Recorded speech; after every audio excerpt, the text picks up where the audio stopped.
simple way. Hi, everyone. Today, I have a special guest. And as you guys know, I do a lot of stuff on my own, but when I can have a guest, it's even more fun for me. So I have David Farmer with me that I just met online not that long ago, and I almost missed it. But then, of course, the universe got me back on track. And so here we are having another conversation about non-duality and how it can unfold for all of us. It's a simple thing. So David, welcome, welcome, welcome. Thank you so much for spending the time with me. And so hopefully we can have a conversation that will inspire others. But first of all, I would love you to just introduce yourself. Tell us a little bit about you. What do you want to share with us? Like, go ahead. Thanks, Rika. It's really great to meet you. It was so nice how we got in touch. And as you say, it was, I thought you'd missed my correspondence, but hey, who was I to doubt the infinite being? It was funny, Here we but are. It thank was God, fun. thank God I picked it back up. Yeah, well, I mean, originally we have kind of, got to close to one another through our mutual friend, David Bingham. Yes. So I'm sure your listeners have heard a little of your spiritual journey or story. In my case, I also was drawn to David. My spiritual journey started about 2006 and went through a period of about 15 years or so of reading and seeking and doing various things. And it wasn't until I heard David talk on one of his Conscious TV interviews where he said something where it just kind of clicked for me. And I also, as you did, got in touch with him after that. Actually, I thought maybe today I thought you might like to talk a little bit about integration and things like that. And it was actually during the sort of integration period that I got in touch with David. But yes, it's nice to meet you through our mutual friend, Mr. Bingham. Yeah, it was really nice. Like, a lot of people reached out to me because of the video that we posted, because when the video was recorded, but I was like, for me, but then it just so happened that I really realized my true nature during the conversation. And then it was just funny that that it happened in that moment. And then David, it was David's idea to just put it online. And I was like, okay, no problem. If somebody can be helped with it, that would be great. Because, I have this, I am still like it's very short for me. So for you, it's a little bit longer. So you have a longer path of integration. And I use the word integration because a lot of people, they really believe that it is like, it happens and then boom, you're there. Like it's as if you arrived. And and also I think that's for me, and I don't know if it's for you, but whatever words that I use are only like grasping the surface of what is going on in my mind in trying to explain what this is all about, because there is nothing to explain, because there isn't anything. And if you say that, I don't want to sound like woo-woo, because if you didn't recognize, it's like you cannot, it's like having a new flavor in your mouth. Let's say you never tasted passion fruit and you don't know what the taste is. There is no way that you can imagine what it really is until you tasted it, and then you will recognize it. So it's a similar thing in my experience. Like, you don't know what you don't know. Okay. So, but for me, it wasn't like, oh, boom, I'm here, and now everything changed. I don't know about you, but I imagine, and we spoke about it, you also had like an integration period. Yeah, well, there's a couple of things there which I want to pick up on. So the first one is when your analogy of the passion fruit, which is great. I usually use the one of natto, which is a really disgusting food from Japan. So I used to live in Japan. I lived there for about 20 years. And natto is very healthy, by the way, but it probably looks like and tastes like the most disgusting thing you can imagine. But if you've never tasted it, you have no idea what it's like. The texture of it, the smell of it, the taste of it, the way it looks. There's really nothing. It's got nothing going for it, really, apart from the fact it's pretty healthy for you if you can actually swallow the stuff. But if I was to explain how it looks, explain how it smells, explain the texture of it, you might go, okay, okay, and you might think and then Yeah. you might go and tell somebody, oh, I know what natto is because David said blah blah blah. But the fact is, you don't know from your own experience. Yeah. And so I like your passion fruit one. It's a better image because I really know what natto tastes like. but it's the same. It's the same thing, and this is why the outward seeking keeps you continually looking the wrong way and can be incredibly confusing. So that's why we're always told to look inward and using the words that we can come up with. And I think we get better at kind of pointing with words as time goes on. You can only point, as you rightly say, you can't explain it. It's not something the mind can grasp. Words come from our thoughts, which is thoughts are accumulation of thoughts is the mind. What we call the mind is just thoughts. So we cannot explain it in words. You have to have that sort of knowledge or experience, and even then, it's not an It's not an experience. experience. It's I not an wanted to say experience. that it's not. It's not an experience, which is weird, Mm. because you're waiting for that experience and then it's not. It's like I thought of a funny way of trying to point to it, and in a way, I'm reluctant to describe it too much because the more you try to describe it, the more it sort of activates people's thinking. However, what it reminded me of is when we first learned that there's no Santa Claus. So up until whatever age we were, I think in my case it was probably around 10 or 11. Up until that age, we believe in Santa Claus.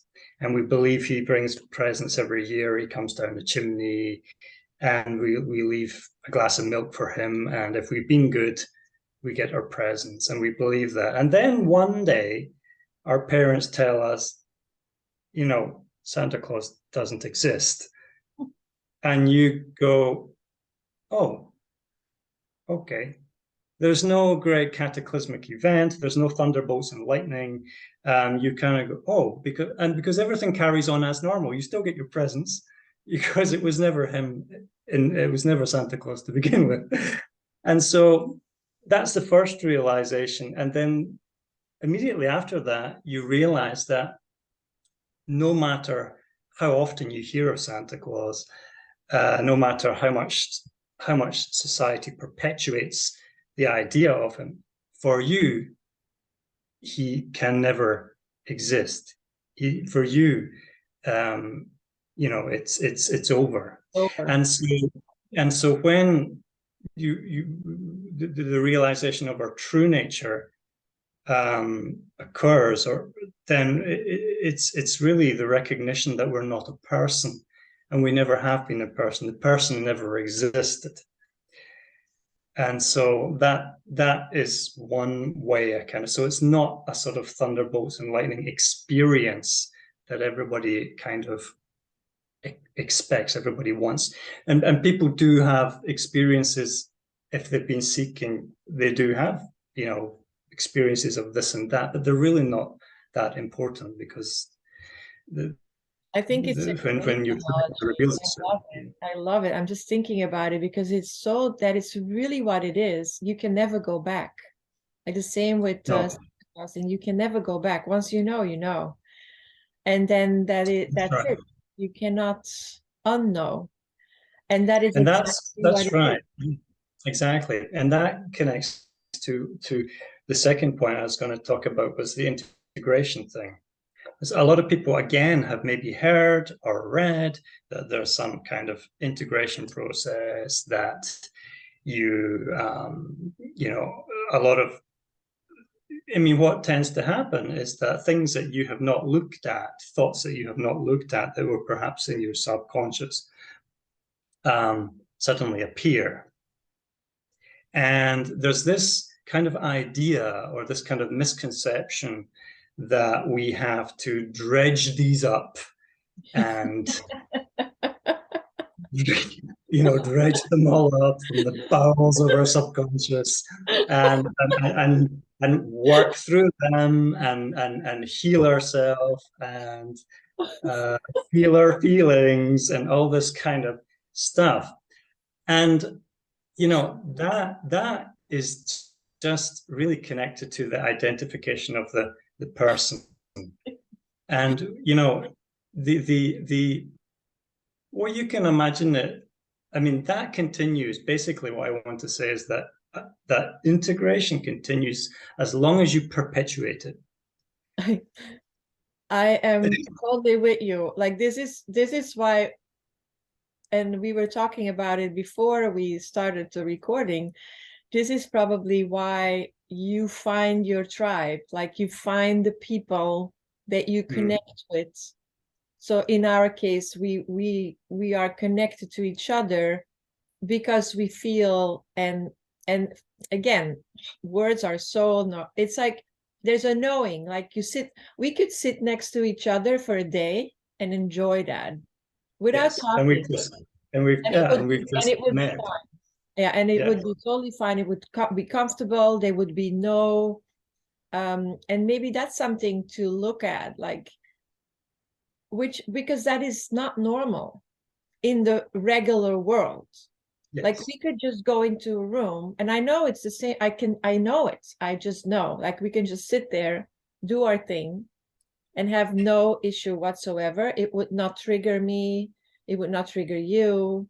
There would yeah. be, it would just, Because the talking, all this mind stuff, that people need this to keep their mind going, and mind is just thoughts, verbalized thoughts or words, and that's what's kept us in this loop, and it's self-perpetuating. And when you step out of that, we feel there's another form of communication, which, you know, people do have in their daily life, but it's not quite recognized. I mean, I wrote something on my blog a day or so ago about this, where you know, you can just meet somebody, and there's this sort of, you know that they know, and they know that you know, and there's that kind of communication non-verbalized. And you can have it happens with people, and it happens with animals. As you know, you can, if you ever have animals coming up to you, and you look in their eyes and you sense their beingness, and they sense your beingness, and that's called love, and that's the essence of who we are, of our true nature. Is the scent of it is that.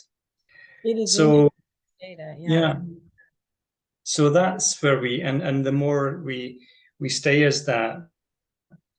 But you know, going back to the integration, just to finish that off, is that, you know, that momentum, self-perpetuated momentum, does carry on, but only as long as you keep it going. So a good way of sort of imagining it, for people who believe they're in this integration, is that it's kind of like a spinning top. It's like one of those spinning tops that we used to make as children, where we cut a piece of cardboard and we divide the cardboard into sections and we color each section and we stick a pencil through it and we spin it, and it all kind of goes, supposed to go white, but it never did. It always went a sort of murky gray. But nonetheless, everything's kind of whirling around. And if we imagine each of these colors is a fact about the person, right? So one of them might be, I am this nationality, I had this kind of, difficult childhood, I was bullied at school, my father was an alcoholic, or whatever, these things that we put in, and we've said, this is me, these are all me, and it's spinning round. And because we identify with it, we keep it spinning. And what happens when we recognize ourselves as our infinite nature, when our infinite nature reveals itself, we disconnect from that. We sort of, I don't want to say disconnect from the matrix, it's quite a popular phrase at the moment, but it is, you disconnect from that. And then it loses its momentum. And as it loses its momentum, all those individual facts that you've sort of kept hidden all this time sort of become apparent as it's sort of slowing down. And then we think that we need to deal with these in some way, but we really don't, because they're not you. They're not connected to your true nature. They're connected to the character. They belong to the character. They belong to the person. They don't belong to the infinite being. Yeah. So long as you don't keep identifying, just leave it. It's part of the character, but it's nothing to do with you. No, I totally relate to that. And I think that what I would mean with integration is, or the way it goes for me, and I'm not talking for anybody else, but what I see happening, and that was my confusion. I was confused in the beginning a little bit, because it's like you realize you're not your body, you're not your mind, you're not your thoughts, you're not your thoughts, you're not whatever you thought you were, you're not your name, you're not your you are that infinite being, and you're using your body mind as the instrument to live a life in the 3D world. So in my it's not in my mind, because if I would use the word mind, but in my infinite knowledge, I would say, okay, so now that I am the big I am, because that's what we all are, now I want to have, as the big I am, the most fun experience in my body mind that I can have, as long as I have to, it's not have to, as I have this concoction of the body mind, it's like there is like the infinite being, and I always say it like I make it like a car, and I decided to step into that car and to go on an adventure. So as the infinite being, I'm on an adventure using my body to have the experience on this planet Earth. Because if I would be the infinite being, I would not have the structure or the car to go from A to B, So bear with me. So what was confusing for me was, and confusing is not really the word, I am now trying to figure out what's the optimal way that I have no limitations anymore. So how can I use my body mind to the fullest to have the most blissful experience? And again, it doesn't, whatever I'm saying, don't even listen to me, because just feel it. Don't listen, feel.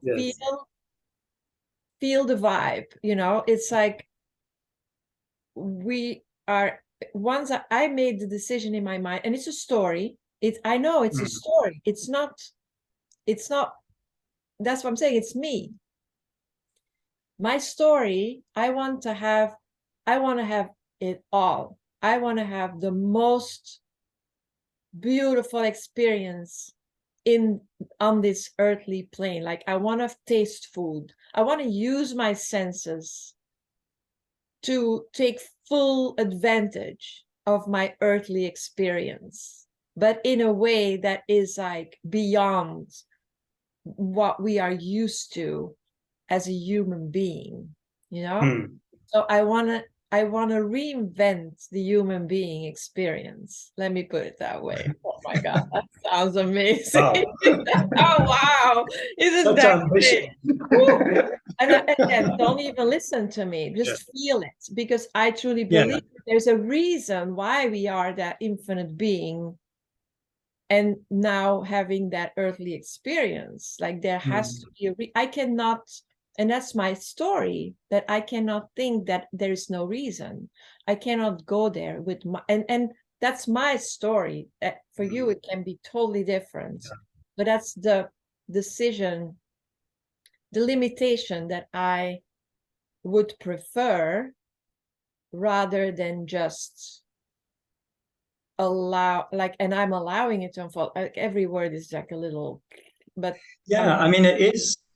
Yeah, it's absolutely what you're saying. I absolutely understand it, and especially when if you've been coming from a kind of background of manifesting and you know, trying to manifesting your thoughts and that type of thing.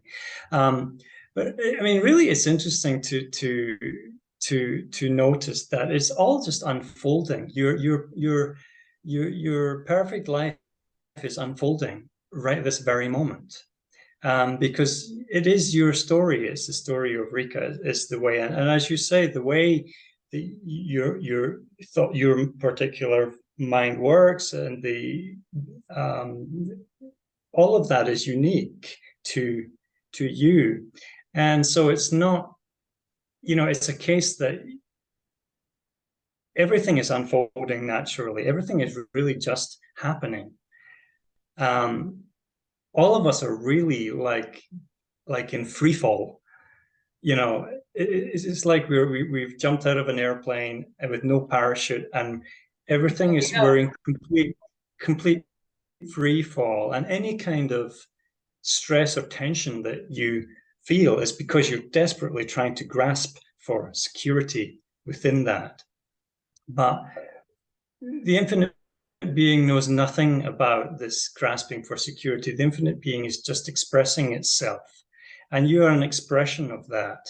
So your life, your perfect life, or everything that you want to experience will take place, and you will experience everything absolutely fully, because there's no mental limitations there anymore. There's no identification with that.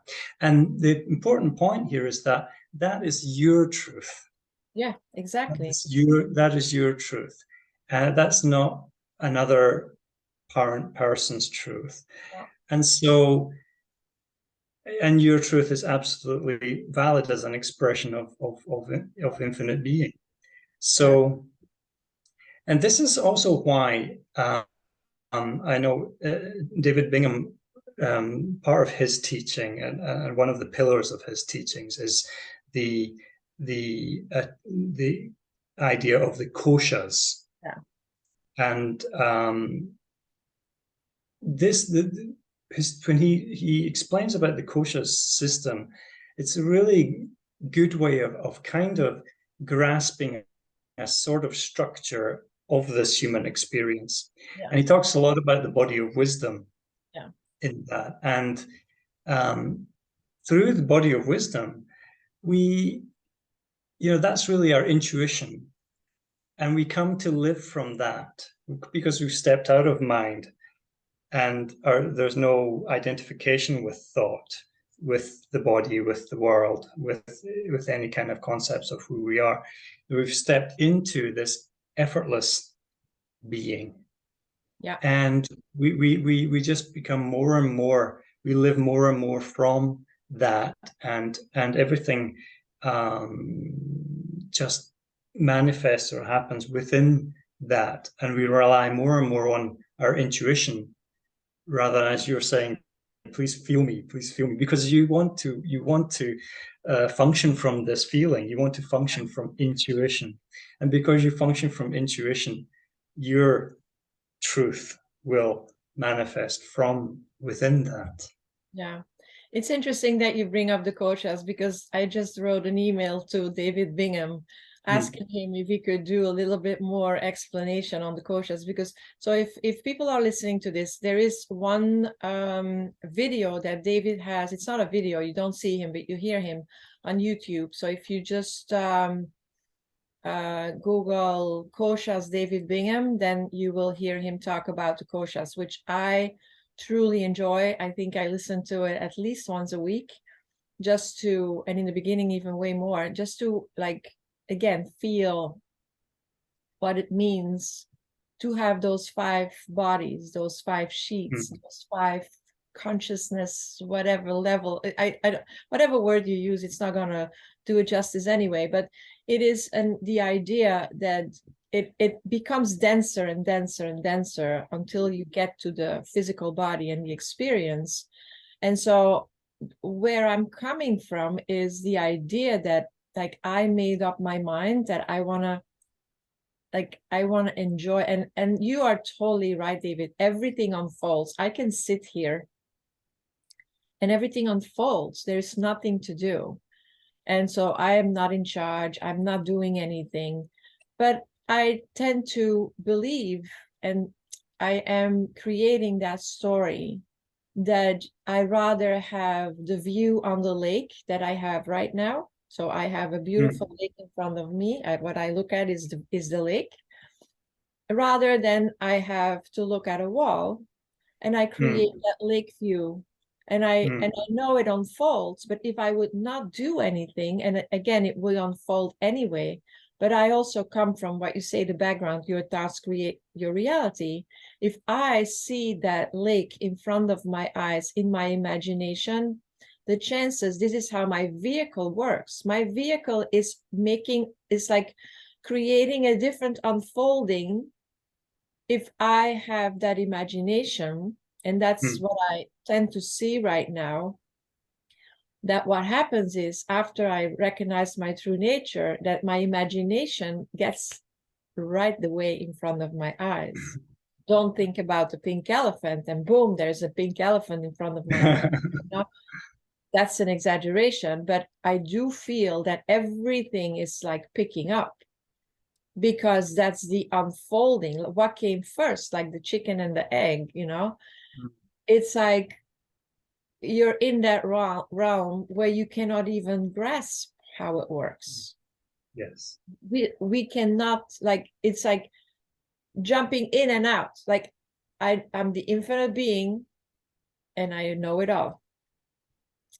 Now I shift into the being, and it's got, like, it's not gone.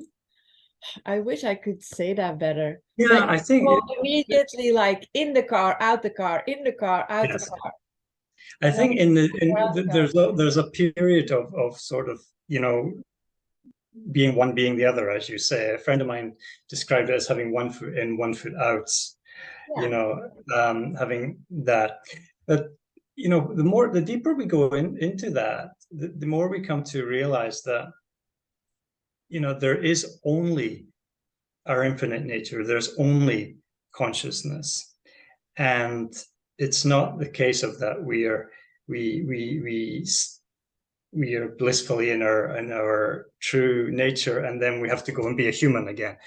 That can be in you know, that sort of duality can play out there a little bit, but you know, that's obviously when we engage the mind, we feel like that. Yeah. There's a wonderful because I might have mentioned, it might have been just before we started recording or just after, I can't remember, but I used to live in Japan. I lived in Japan for about 20 years. And because I was there, or living there, I was quite heavily influenced by Zen and Zen teachings. And there's a wonderful little quote from a Zen sutra by the Zen master Dogen. And it's 3 lines. It's very, as with most things Zen, it's very simple, very clear. And it comes from a sutra called the Mountains and Waters Sutra. And it's basically, he says, mountains are mountains, waters are waters. That doesn't mean mountains are mountains. It means mountains are mountains. Now, you first hear that, you think, well, that's just nonsense. That's the first time you hear most Zen things, you're like, what on earth is he talking about? But what he's really referring to here is just what you've been saying, is that for most people's reality, a mountain's a mountain. It's solid matter. There's no disputing it. This table is a table. So then, for those people that believe in that, the teaching of everything is a dream, everything is an illusion, can be very useful. So people go into that, contemplate that, look into that, feel that, and then we come to realize that, oh yes, everything is a dream, and we're witnessing it. But even in that witnessing, there's still a duality of the witness and what we're witnessing. Yeah. So then it comes to the third line of that, which is mountains are mountains. In other words, everything is real in the sense that everything is infinite being, everything is consciousness. So consciousness is consciousness is consciousness. So when we say I, or I want to experience, or I, it's really a case of what are you referring to as I. So in most case with people who want to manifest things, this I refers to a person who wants to manifest something to escape their fear, usually, or anxiety, or whatever it might be. They want to manifest away something to distract them from that. But if you are then identifying, if you say I, and you know yourself as the infinite I am, and then you're free to do whatever the hell you like. And because everything is then comes from that. When we talk about things coming from your intuition, like if you suddenly feel like having a cup of coffee, there's this feeling of wanting to have a cup of coffee, and then the thought of I want a cup of coffee comes later. That's manufactured later. Yeah. But that feeling of wanting to have a cup of coffee, wanting to go to the beach, wanting to visit the Rocky Mountains, wanting to do whatever, that comes, and it always did come first. Yeah. Always did come. The I am, I'm doing it. The doingness of it, the doer, was manufactured in the mind. Yeah. Always. So when you think about it like that, when we look at it in that way, then we notice that, wow, nothing is actually happening at all. Yeah, that is the truth. There's nothing happening. Yeah. And that's where it all stops and begins. Yes. It's always the beginning. Yes, absolutely. It's always the beginning. We can't say it's this or that. We can't say it's everything or nothing. It's the ultimate, the sort of truth of our infinite nature is beyond that. It's beyond this and that, right and left, good and bad. It's something which is untouched by all of that. Yeah, and what also occurs to me is that, I don't even know what me is, but the idea that how I let me go back. There's this awareness also of multiple and now I'm on thin ice probably, multiple realities that are unfolding at the same time. And I experience that as if it's dreams. Since my big moment, there is a total different relationship with sleep and dreams and awake, and even asleep when I'm awake, and I'm awake when I'm asleep. I'm not sure if I can, this is also weird. So there is this realities. I have lives that when I am talking to you, it's not the life, not that life, but it feels like it's a life. It's like when you dream, you're very in the dream, but it's to the level that I'm aware that sometimes I'm asking myself, okay, which reality am I in? Where am I? Yes. Where I love that. I love you saying you're a dream when you're awake, or awake when you dream. It reminds me of, I really love the teachings of Taoism, the Tao Te Ching, and one of the famous Taoist writers was Chuang Tzu. And his famous story was that of the butterfly. Am I dreaming I am a butterfly, or is the butterfly dreaming that it's me? And so it's exactly what you've just said there. And again, though, I think this is it's part of this disidentification with those states that we're so used to believing that we're into. I mean, everybody believes that they are awake, and then they go to bed, and they dream, and they go into deep sleep, and they wake up, and they're awake, and repeat. And of course, that's not the case. There are not three states. There's only one non-state. And within that one non-state, these apparent dreams of waking, dreaming, and deep sleep apparently cycle.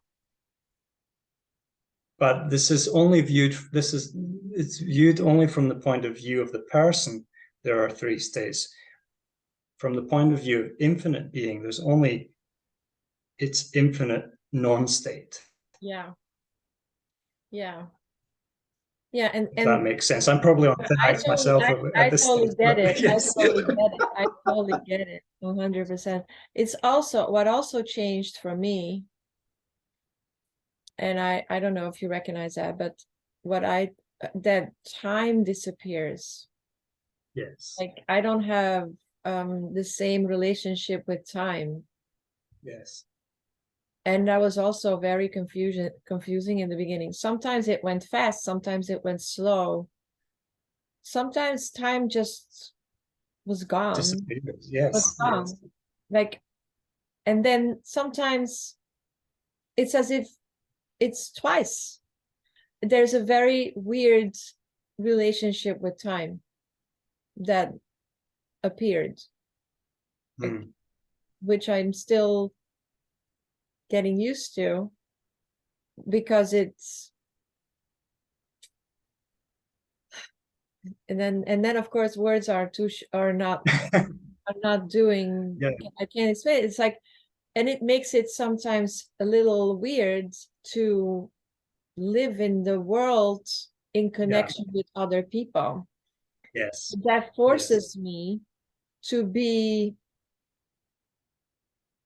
aware, like the unfolding happens in a different way, because if I would just have my unfolding without interaction, it would be different. But now I'm like, David Bingham said it in very nice. He says, I have a friend, and he says, I just take on my human being when somebody knocks on the door.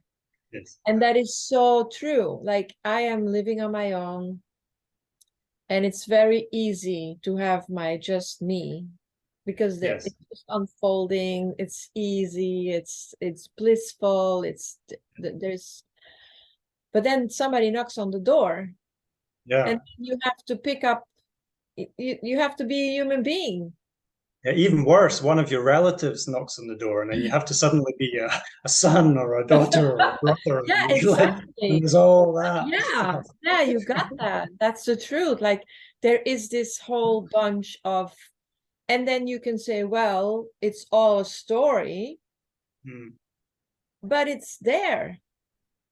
You can choose not to engage, Yeah. but I don't know if that's the goal.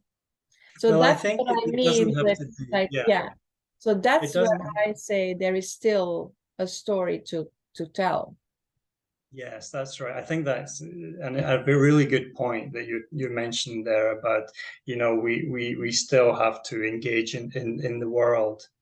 And for me, it was a very interesting part of my story because my self-realization happened for me when I was still living in Japan, so 2 years ago, and then about 4 months after that occurred, I moved back to Scotland after 20 years of living in Japan and about almost a decade in London before that. So I hadn't really spent much time with my mum or my sister in all of those almost 30 years. And here I am back again. And and not quite the same as the person that left all those years ago. So there was an interesting thing of sort of navigating that. Um, and yeah, there's a couple of things within that it's interesting to talk about because I'm sure there are other people in the same situation. The one thing is to notice, and this is something David Bingham said to me, because I asked him. I'm sure a lot of us who have had in contact with him have asked him about integration issues, and bless him, he's so generous with his time to reply. Um, One thing he said to me was that it's very liberating to know that your relatives' reactions are just their subconscious programs playing out, and that's one point of it. So we recognize that, like our mother is just there's their subconscious programs playing out, or sister or brother or whatever. That's one thing. So we have a lot of compassion then when we recognize that. And then also there's another aspect of it, which is that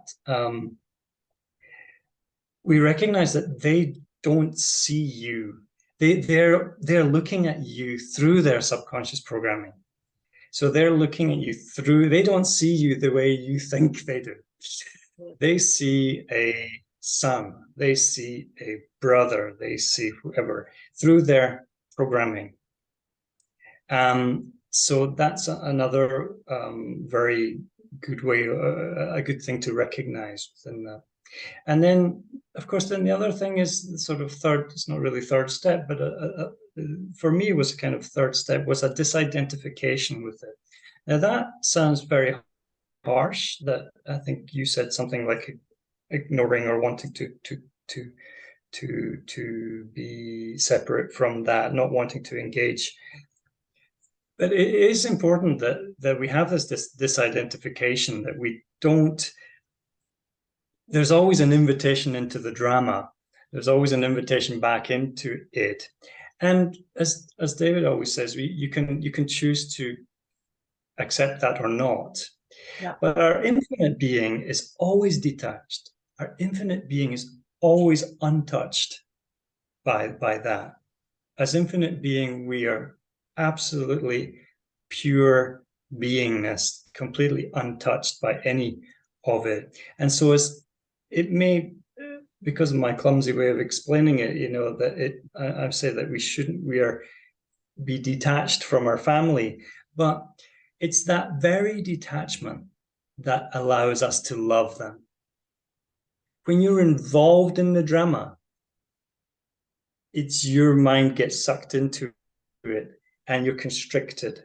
But when it's that very detachment from it that allows your true beingness expressed as love to flow through this vessel, this Yeah. vessel called David, and allow love to come into that relationship, and then they feel that, and then there's a difference in the dynamic. No, I totally agree with that. And also it's again like the story of the chicken and the egg, like what came first. And also the idea, like, do I drive a Kia or do I drive a Mercedes?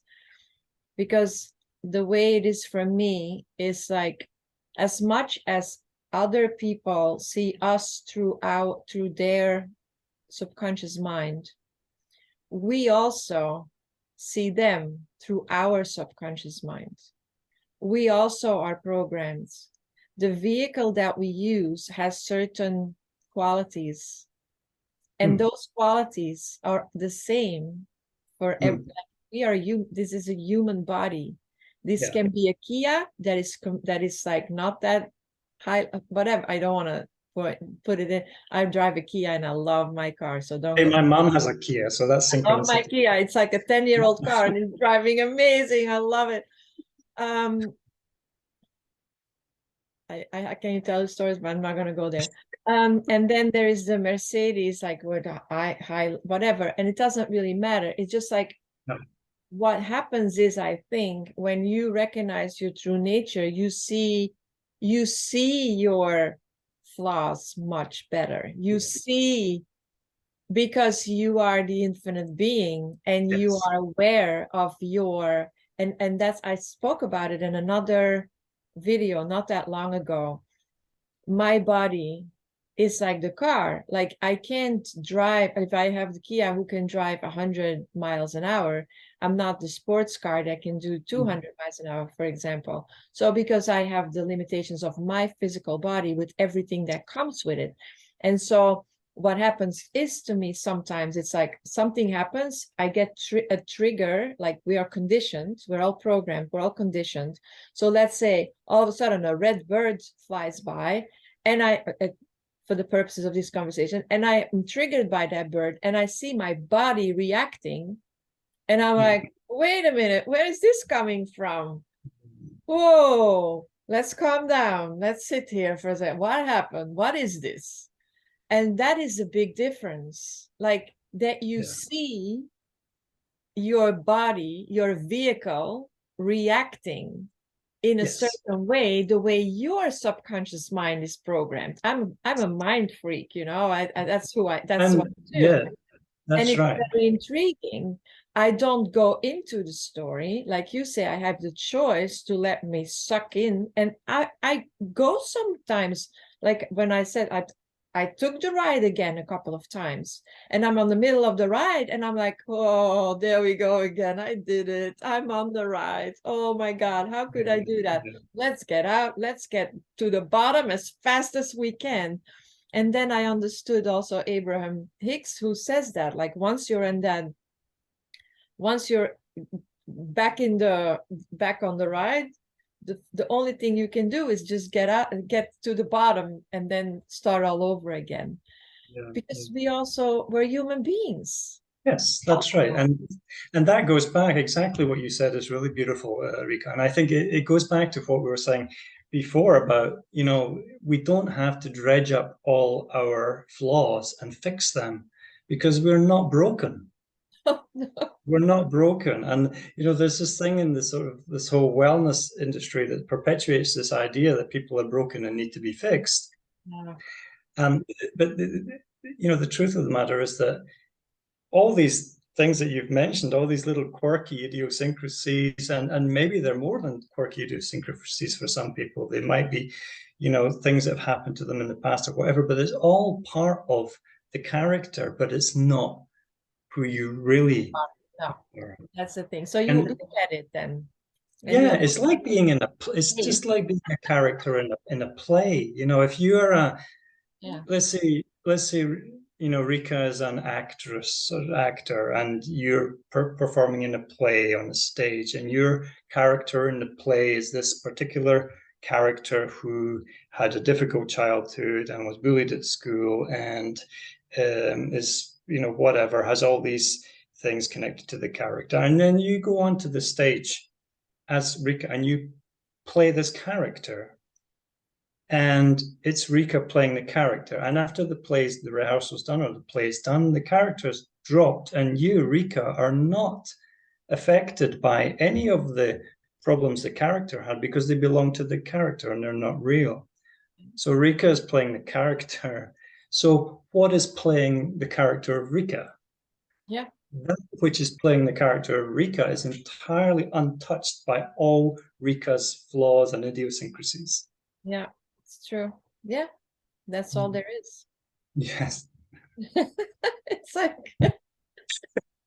isn't that amazing? I love it. I love it. I love it. Yeah, it's like, I also think that for people that are listening, when I look back in my life, there is 100% a time that I was aware of my true nature. And it is like, and I can relate to what also David is explaining, like over time you decide to start playing the game with other, like you start playing that game of life. And I can really go back to where I was confused about playing that game. Like I understand that and more I can relate to, and I'm like, oh my God, Yes. I made that decision to play the game because it was easier, get off my back, And at the same time, it was also frustration because me, when I was like a little kid, I had a hard time with with understanding why they didn't understand it. Yeah. And I think that a lot of us that are recognizing their true nature in this time and age were born that way. And everybody is, but there are people that are more aware, less aware, and it doesn't matter. It's just all a story. But for seekers, I'm talking now to the seekers. There are people that don't seek. I was married to somebody who begged me, leave me alone. I don't want to seek. And that is totally fine. That is totally, totally fine. In that moment, I was very upset about that, but that was my ego. Like, there's nothing that is good or bad. It just is. And it was just the unfolding. And I get that now. And I am like, and again, it's not even a fault or mistake. It's not, but I think a lot of seekers, they already were aware when they were kids way more, and they had this, the seeking started when they gave away their power. Right. Yeah, that's not really decided, and they did it. And if I go back, I can see certain times where I'm like, okay, there I gave away 10%, there I gave away another 20%. And at the end, I was so ignorant that I knew it in my gut, like deep inside, I knew there was this, but that's why I started seeking. My kids never know me anywhere else than seeking. And then because it was that fire always inside, knowing that there is something else. Yeah, so I think if you go back, you can go back to that feeling of, and maybe it helps you to recognize it, that it is nothing. That's really beautiful. There is nothing. It's like knowing is not the right word. An experience is not the right word. It is just a switch on, off, and boom. And it's not even a boom. It's going back and feeling like, where is it? How did I feel when I was like a toddler? Like when I was a 6-year-old, what was I thinking? And go back and feel that that greatness.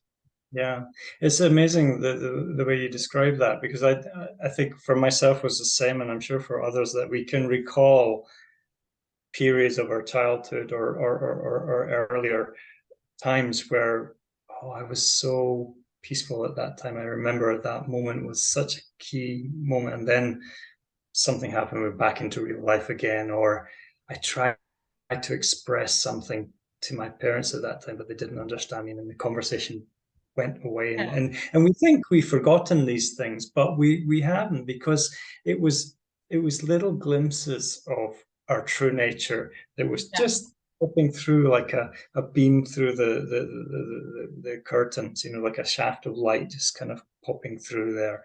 And that's why we remember them, because it was something really that was profound for Yeah. for us. Yeah. And that you try to explain something to people. I can feel that feeling of hopelessness, that I was trying to explain something and I know was true. Yeah, And everybody was telling me that I was the problem, that I was wrong, and I could not find the words. How many times in my life did I say, I don't find the words, I don't know how to explain it, I don't know how to explain it? Or did I say to people, what am I, and do I speak Chinese to you? Like, in frustration that people didn't understand the depth of what I was explaining, and that I could feel like the hopelessness in myself, like they don't understand what I'm talking about. yeah, And I think that feeling, that where that came from, that was my infinite being. yes, yes, saying wake up, wake up. Yeah, yeah, for sure. Yeah, I think it's very common. I think a lot of people have felt. I certainly felt Yeah, that I never quite fitted in. I was always kind of, I always looked at the world differently, especially as a child. Or I used to say things, and my family might laugh at me because they'll say, "Oh, that's David being David again," kind of saying something yeah, silly, but it wasn't. It was the way I saw the world, and it didn't fit in with the way they were seeing it, but it's the way I saw it. And so yeah, that there was this constant feeling of not fitting in. yeah, And it took me on or the character anyway, took this character on this journey, from Scotland to London, and university life in London. And then from London, I moved to Japan, and I kept feeling, maybe if I go there, there might be somewhere I'll fit in.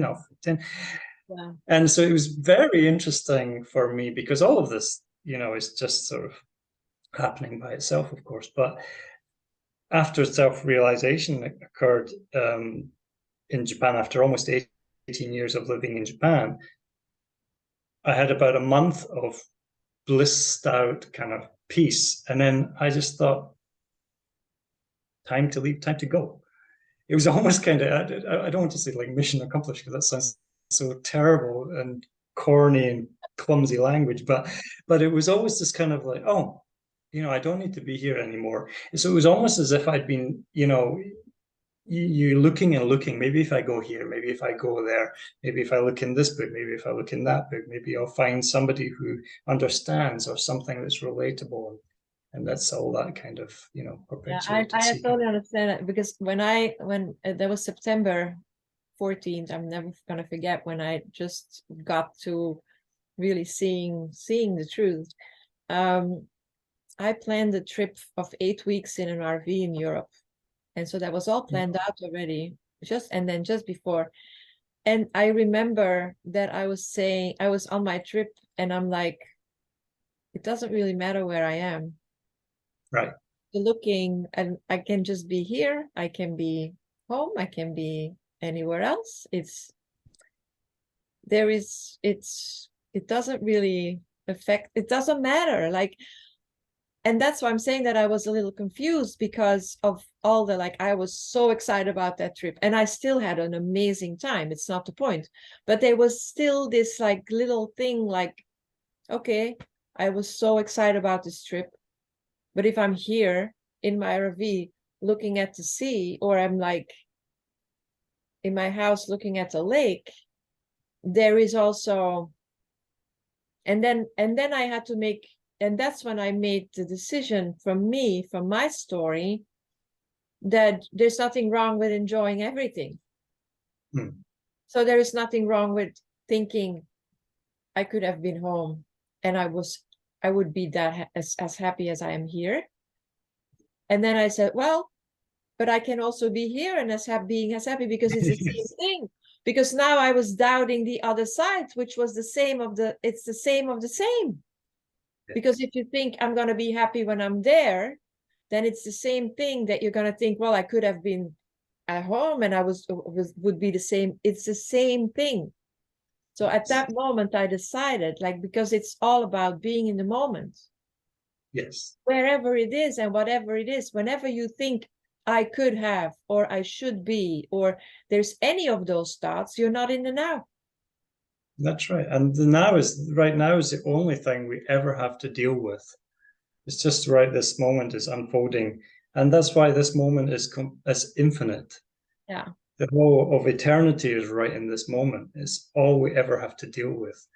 And it's so wonderfully expressed in the Indian text, the Bhagavad Gita, which one of the main messages in that is that don't be attached to the fruits of your actions, or don't expect the fruits of your actions, because the mind always wants to project into the future. And if I do this, that might happen. If I do this, that might happen. And it's just the mind's habit of projecting. That's one thing it does. Or there's this idea of regret, of looking at things that have already happened and thinking, oh, I could have done that differently. The fact of the matter is you could not have done that differently. You did exactly That's exactly, yeah. And so, there's no, it's only in hindsight, in retrospect, when you look back, you think, oh, I could have. But the fact of the matter is, at that time, you could not have done anything other than what you did. And so where does that leave you? It leaves you just right in this eternal moment, just to be, and everything is unfolding just right here, right now. All right. I'm going to start wrapping up. And so that's why I would like to know, David, where can people find you? Because you know how it works in our world. Like there is like this one person that is going to say that one thing that is going to help you to recognize your true nature. And that is the purpose of me doing this, because at the end of the day, when you're happy, when there is nothing, then you know everything's unfolding, there is only one thing that is left to do. I think it's inspiring others. Yes. And so that's where this is all coming from. So I hope that at least a couple of people were inspired by our conversation. I enjoyed it. I can't say yes, so did I. Yes, but I hope we enjoyed it. I enjoyed it a lot. You did. And so it was definitely very, very blissful for me, because it just makes me it's not like a happiness, it's like a like we're all one, and that recognition is very it's just a cool feeling. Yes. And so I hope that people can relate to that. So David, where can they find you? I know you have a website. I will post that website under the video, but you might want to tell us also. Yeah, So that's basically that's the best way for people to get in touch if they would like to. My website is effortlessbeing.org. And people can contact me through there. So if they want to go and have a look, that would be okay. nice. Yeah, David has a couple of blogs where he tells stories, whatever, that can be very inspiring. He has a membership website where you can just become a member, so that you also get notified whenever he puts new stuff out. So it's definitely worth looking at it, and just cruise around a little there, and just become a member. It's free, so there's nothing to lose, everything to gain. And